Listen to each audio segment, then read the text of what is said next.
নমস্কার বন্ধুরা, অতসী সহজ রান্নাঘরে আরও একটা নতুন রেসিপিতে সবাইকে স্বাগত। আজকের আমি তোমাদের সাথে শেয়ার করব গুড়ের রসগোল্লার রেসিপি। খুব সহজেই বাড়িতে তোমরা একদম পারফেক্টভাবে রসগোল্লা বানিয়ে নিতে পারবে। দোকান থেকে না কিনে খুব সহজভাবে বাড়িতে কিভাবে বানানো যায় সেটা আজকে আমি তোমাদের সাথে শেয়ার করছি। প্রথমে আমি 1 লিটার দুধ আমি খুব ভালো করে ফুটিয়ে নেব। গ্যাসে আমি একটা কড়াই বসিয়ে 1 লিটার আমি দুধ দিয়ে দিয়েছি। এখন আমি মিডিয়াম ফ্লেমে দুধটা খুব ভালো করে আমি ফুটিয়ে নিয়েছি। দুধটা ফুটে গেলেই হবে, দুধটা ঘন করার দরকার নেই। যখন দুধটা খুব ভালো করে ফুটে যাবে তখন গ্যাসটা অফ করে দিতে হবে। তারপর আমি ছানাটা কাটিয়ে নেব। দেখো দুধটা যখন এইভাবে ফুটবে তখন গ্যাসটা অফ করে দিতে হবে। গ্যাসটা অফ করে আমি দিয়ে দেব ভিনিগার। এখানে আমি 4 চামচ ভিনেগারের সাথে 4 চামচ জল মিশিয়ে তারপর আমি দুধে ব্যবহার করেছি। যতটা ভিনেগার নিতে হবে ঠিক ততটা পরিমাণ জল দিয়ে দিতে হবে, তাহলে ছানাটা শক্ত হবে না। ভিনেগারটা দিয়ে খুব ভালো করে দুধের সাথে মিশিয়ে নিতে হবে। তারপর দেখবে খুব সহজভাবে ছানাটা কেটে যাবে।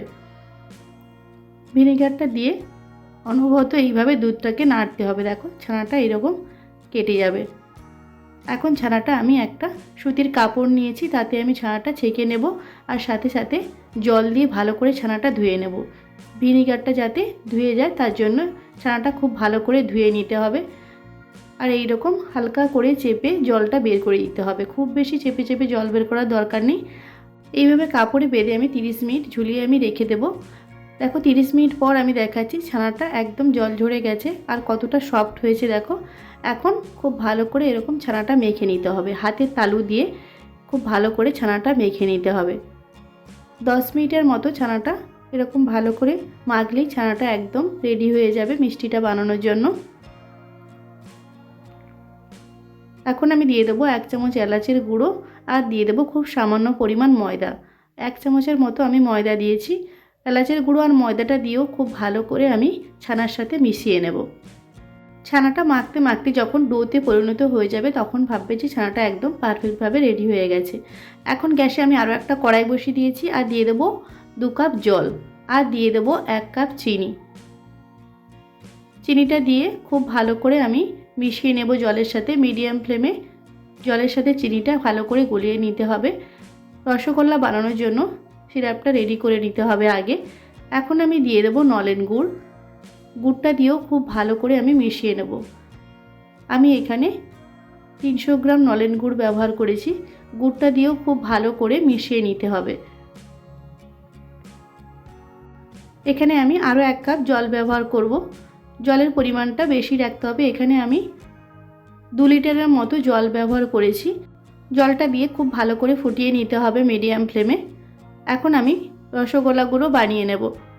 ছোট ছোট এরকম লেচি করে 2 হাতে ভালো করে গোল করে নিতে হবে। দেখো এইভাবে একদম মসৃণভাবে রসগোল্লাগুলো বানাতে হবে যেন ফেটে না যায়। যদি ফেটে যায় তাহলে রসে যখন দেওয়া হবে তখন মিষ্টিগুলো ফেটে যাবে। তাই যদি ফেটে যায় তাহলে আরও একবার ছানাটা ভালো করে মেখে নিয়ে তারপর রসগোল্লাগুলো বানাবে। এইভাবে সমস্ত রসগোল্লাগুলো আমি রেডি করে নিয়েছি। এদিকে রসগোল্লার সিরাপটাও রেডি হয়ে গেছে। এখন আমি 2টো এলাচ দিয়ে আরও ভালো করে একটু ফুটিয়ে নেব। হাই ফ্লেমে যখন খুব ভালো করে ফুটবে তখন একটা একটা রসগোল্লাগুলো দিয়ে দিতে হবে। হাই ফ্লেমে রেখেই রসগোল্লাগুলো দিতে হবে, নাহলে রসগোল্লাগুলো শক্ত হয়ে যাবে। যখন এইভাবে হাই ফ্লেমে খুব ভালোভাবে সিরাপটা ফুটবে তখন একটা একটা করে মিষ্টিগুলো দিয়ে দিতে হবে। রসগোল্লাগুলো দেওয়ার সময় অবশ্যই হাই ফ্লেমে রাখতে হবে। হাই ফ্লেমে রেখে সমস্ত রসগোল্লাগুলো এইভাবে দিয়ে দিতে হবে। তারপর একটা চামচ দিয়ে এইভাবে একটু নাড়িয়ে দিতে হবে যাতে মিষ্টিগুলো সমানভাবে ভালোভাবে সেদ্ধ হয়। এখন আমি একটা ঢাকা দিয়ে হাই ফ্লেমে 10 মিনিটের জন্য আমি সেদ্ধ হতে দেবো। দেখো 10 মিনিট পর আমি ঢাকনাটা খুলে দেখাচ্ছি মিষ্টিগুলো ফুলে কত বড় হয়ে গেছে। এখন আমি চামচ দিয়ে আরও একবার আমি ভালো করে নেড়ে দেবো যাতে মিষ্টির গায়ে না লাগে। এখন সফট আছে, ভেঙে যেতে পারে, তাই মিষ্টির গায়ে না দিয়ে সাইড করে এরকম চামচ দিয়ে একটু নাড়িয়ে দিতে হবে। আবার আমি ঢাকা দিয়ে মিডিয়াম ফ্লেমে আরও 10 মিনিটের জন্য আমি মিষ্টিগুলো সেদ্ধ করে নিয়েছি। এখন আমি গ্যাসটা অফ করে 2 থেকে 3 ঘন্টা এইভাবে রসে আমি রেখে দেব। রসগোল্লাগুলো পারফেক্টভাবে হয়েছে কিনা বোঝার জন্য তার জন্য গ্লাসে একটা এরকম জল নিতে হবে আর একটা রসগোল্লা দিয়ে দিতে হবে।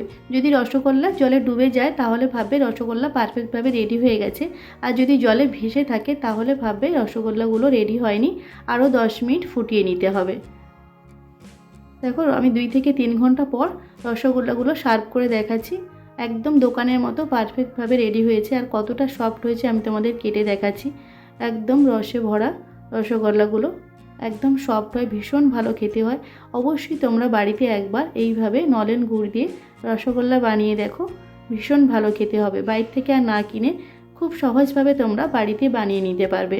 আশা করি আজকের ভিডিওটা তোমাদের ভালো লেগেছে। যদি ভালো লাগে তাহলে অবশ্যই একটা লাইক করে দেবে আর কমেন্ট করে জানাবে কেমন হয়েছে আজকের রেসিপিটা। আমার রেসিপিগুলো যদি তোমাদের ভালো লাগে তাহলে অবশ্যই আমার চ্যানেলটিকে সাবস্ক্রাইব করে আমার পাশে থাকবে। আজকের ভিডিওটা এই পর্যন্ত। নেক্সট কোনো ভিডিওতে তোমাদের সাথে আবার দেখা হচ্ছে নতুন কোনো একটা রেসিপি নিয়ে। ততক্ষণে তোমরা ভালো থেকো, সুস্থ থেকো। ধন্যবাদ।